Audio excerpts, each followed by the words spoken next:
Welcome to the Listening Time Podcast.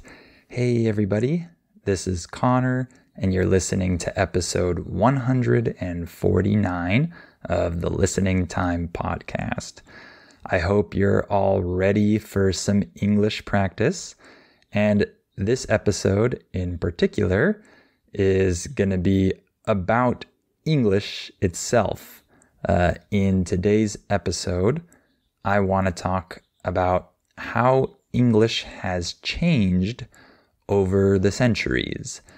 And I had this idea, and I thought it would be really cool to look at some different verses from the King James Bible, which is from 1611, so over 400 years ago.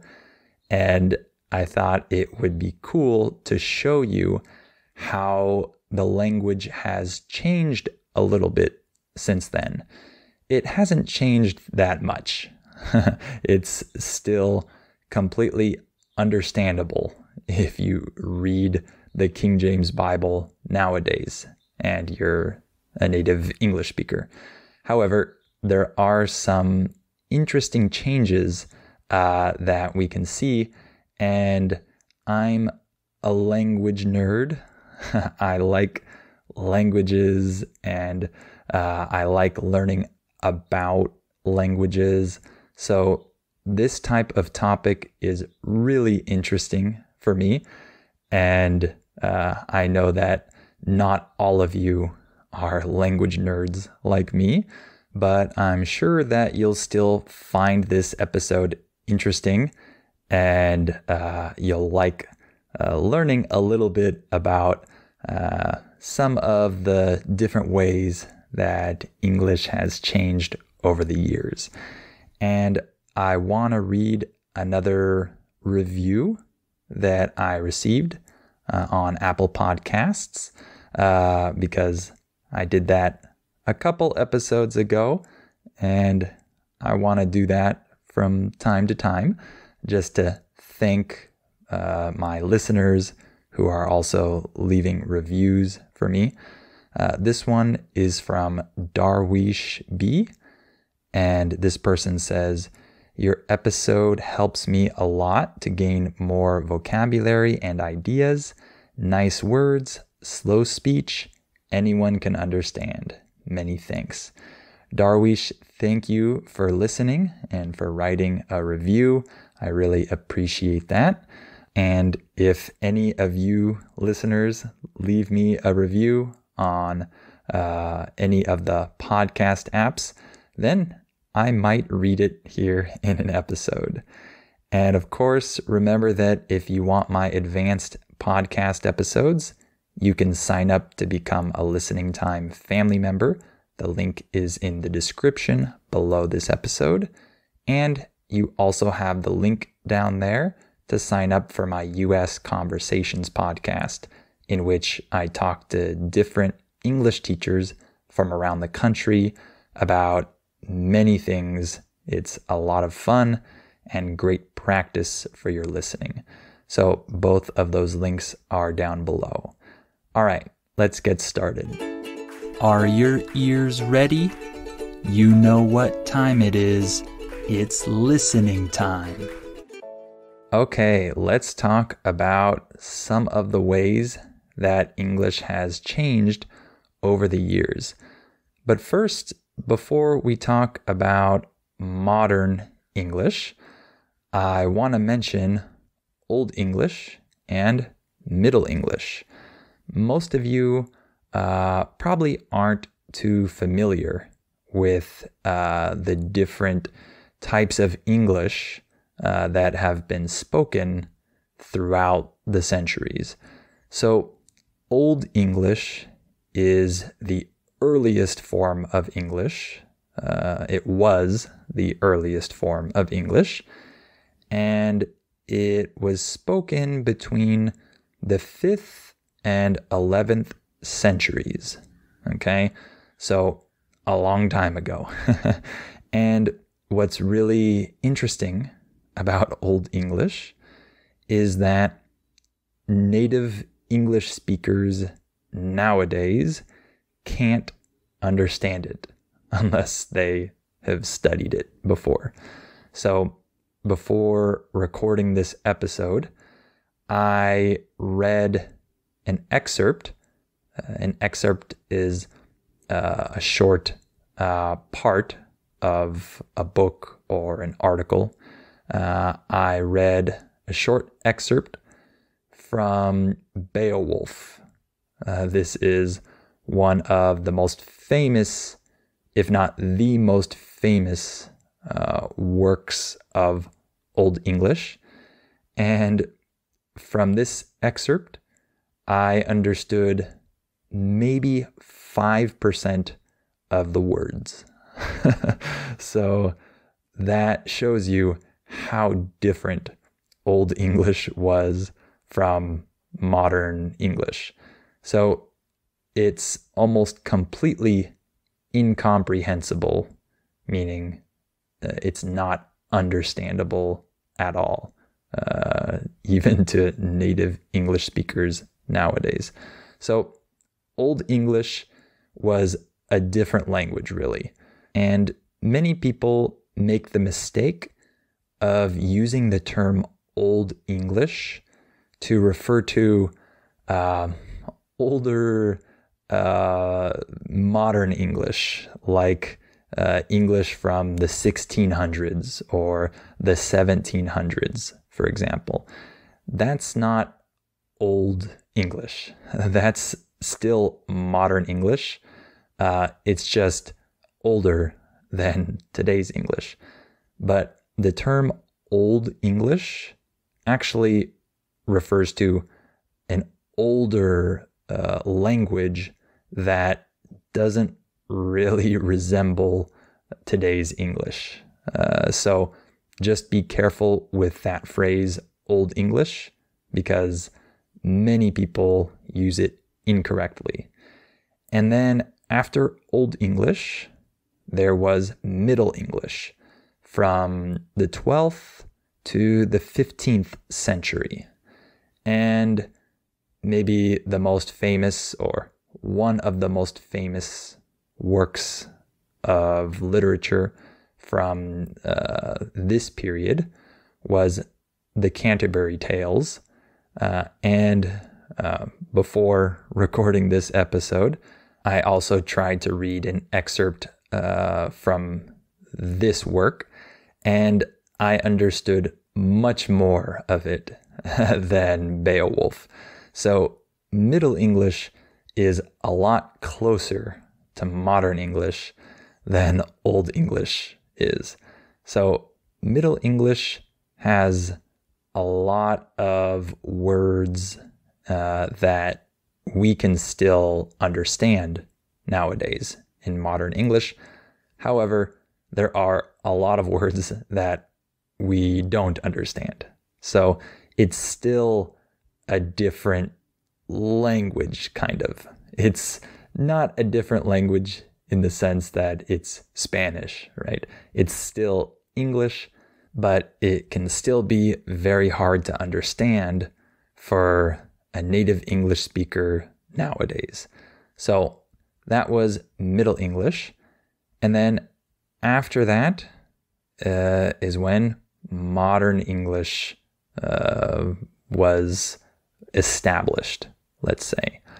And so from that point until now, people have spoken modern English. However, maybe today, the English that we speak in 2024, this might be considered contemporary English. It's not a different language. It's still modern English. But if we want to differentiate between the English spoken today and the English spoken in the 1600s, for example, maybe we can use the term contemporary English for today's version of the language. So that was a little bit of the history of English. So now I want to talk about a few different changes that English has undergone in the past 400 years or so. By the way, the past participle undergone, this comes from undergo.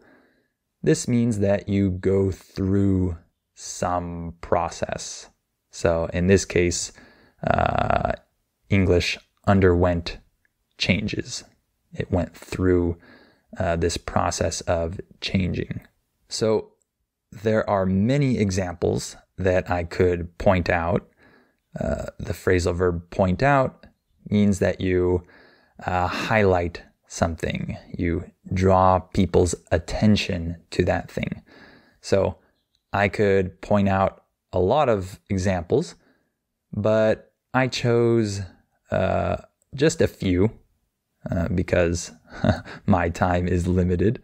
So maybe the first thing that people will notice if they read something from the 1600s or a little earlier, maybe, they'll notice some different pronouns being used. Pronouns like thou, thee, thy, thine. These pronouns that start with th, and then also the pronoun ye, ye. So let me read you a verse from the King James Bible. This is Romans 10:9, chapter 10, verse 9. And this has 3 of these different pronouns in this verse. So listen while I read it. That if thou shalt confess with thy mouth the Lord Jesus, and shalt believe in thine heart that God hath raised him from the dead, thou shalt be saved. So you'll notice that we have some interesting pronouns there. We have thou, that if thou shalt confess. We have thy, thy mouth. And we also have thine, thine heart. You might be wondering what those mean. Well, in the past, English distinguished between the second person singular and the second person plural. What does that mean? Well, if you're talking to one person, you're talking in the second person singular. But if you're talking to more than one person, you're talking to the second person plural. So in the second person singular, in the past, in English, people would use these th pronouns. Instead of saying you, they would say thou, if they are using you as a subject. And if they wanted to use it as an object, instead of saying to you, they would say to thee. And then the possessive pronouns, instead of saying your, if it's just one person, people would say thy or thine, depending on the word after it. If the word after this pronoun was a word starting with a vowel or an H many times, like in this verse, thine heart, then people would say thine. But if it was any other word with a consonant other than H, then it would be thy, thy mouth, like it says in this verse. And then I'll read one other verse that has the word thee in it. So in John 3:3, it says, Jesus answered and said unto him, Verily, verily, I say unto thee, except a man be born again, he cannot see the kingdom of God. So here, Jesus is addressing one person. He's talking to one person here. So he uses the instead of you. And then what about if someone was talking to multiple people? Well, instead of using these th pronouns, they would use the y pronouns, right? Ye, you, etc. So, for example, in John 8:32, Jesus says, "And ye shall know the truth, and the truth shall make you free." So you see there that he uses ye as the subject, and then he uses you as an object later on. So in that case, he's speaking to more than one person. So you might wonder, why were there different pronouns? What was the purpose of differentiating like that? Well, in many other languages, probably most other languages, there is a difference when you address one person and when you address more than one person. If you speak Spanish, or if you speak French, or many other languages, you know what I'm talking about. You use a different pronoun and probably a different verb conjugation if you're talking to one person or more than one person. And this is actually a very helpful thing because it allows your audience to know if you're talking to just one person or if you're talking to all of them. Because nowadays, we don't know that. We only say you, whether or not we're addressing a single person or multiple people. So for example, if I call you and you're with a friend and I say, "What are you doing?" and you say, "I'm at John's house." If I say, "You should come over to my house," you don't know if I'm only referring to you or if I'm referring to you and John. I could be saying either thing, right? You should come over. That could be used for one person or multiple people. So I actually think that the way that people used to speak in the past was more helpful because it eliminated this mystery. It made it clearer who you were speaking to, right? So that's a big change that we can see. Obviously, we still understand when we read this in the Bible or in other texts. However, it is a notable difference, right?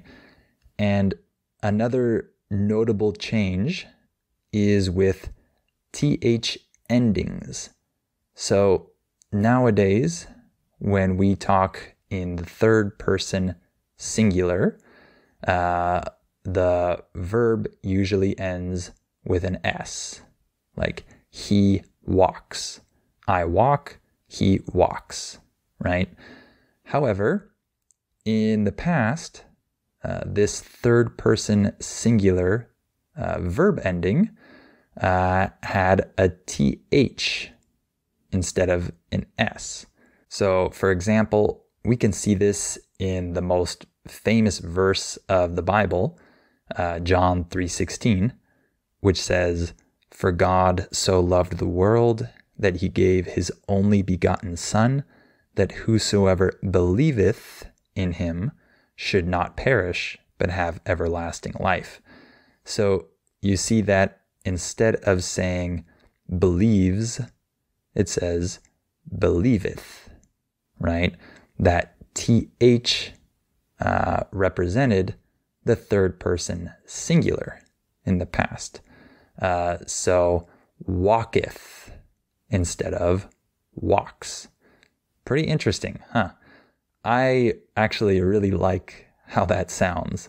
I like that extra syllable, that ith at the end of verbs.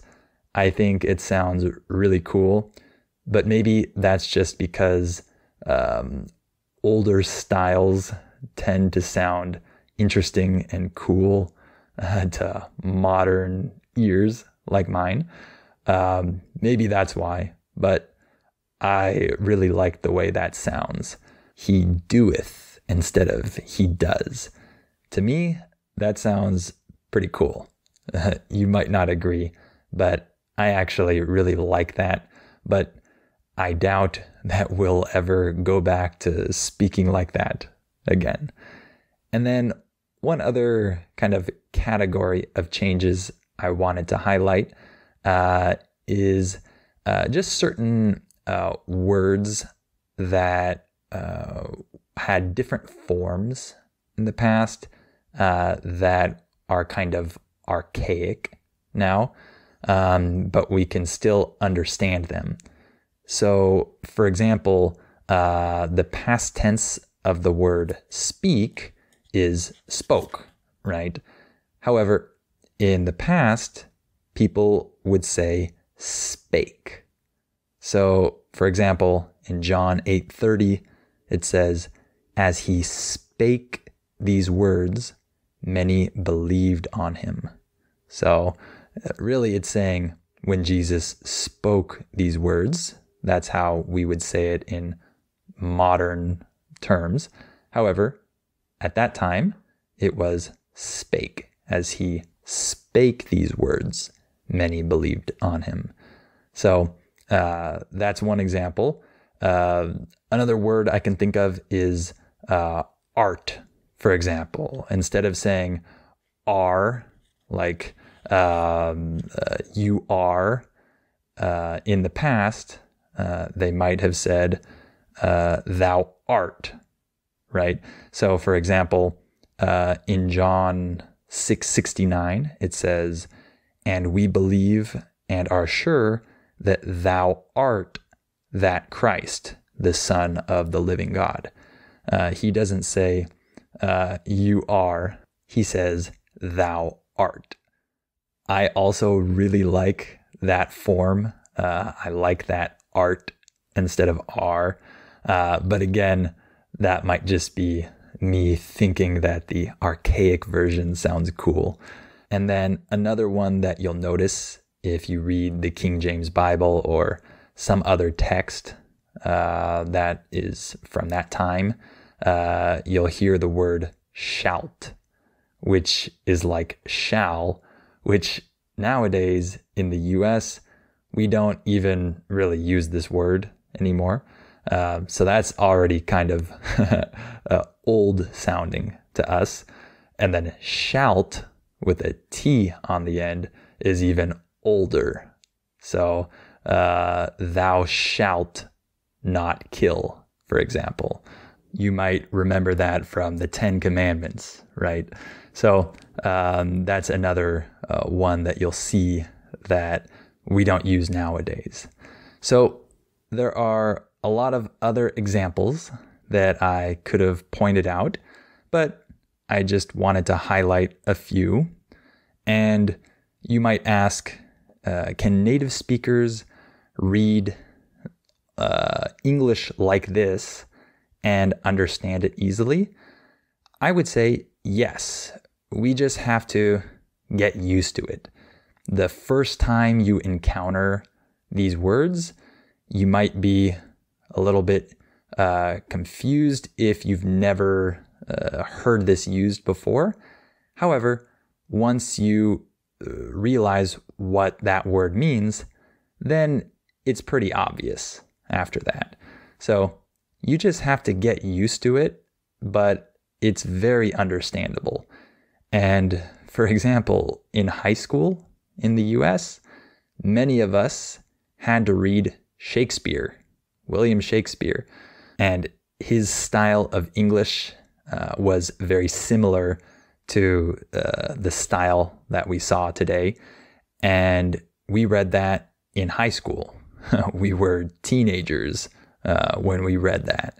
So it's definitely understandable, but you just have to get used to it.